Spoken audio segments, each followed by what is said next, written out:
అందరికీ నమస్కారం. ఈ రోజుల్లో స్వార్థంతో ఎవరి జీవితాలు వారివే అని పక్కవారి ప్రాణం పోతున్నా పట్టించుకోవటం లేదు, తీరిక కూడా లేదు. కానీ హరిత తను 13 సంవత్సరాలుగా డయాలసిస్ చేయించుకుంటూ తన ఊపిరి నిలబెట్టుకుంటూ తన కన్న తల్లిదండ్రుల సహాయంతో పిచ్చుకల పట్ల జాలి, దయ చూపిస్తూ ప్రతిరోజు వాటికి ఆహారం, నీరు అందిస్తుంది.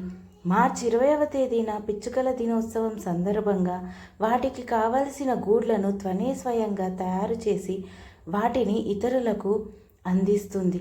దీని ద్వారా ఇతరులు కూడా పిచ్చుకలకు ఆహారం, నీరు అందించే విధంగా ప్రోత్సహిస్తుంది. దీని ద్వారా తనకు ప్రకృతి పట్ల ఉన్న మూగజీవాల పట్ల తనకున్న ప్రేమను చాటుకుంటుంది.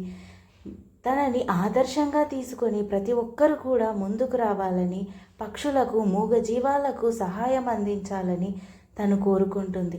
నిజంగా ఇలా ఈ రోజుల్లో తన ఆరోగ్యం బాగాలేకపోయినా ఇతరుల గురించి పట్టించుకునే వాళ్ళు చాలా అరుదు.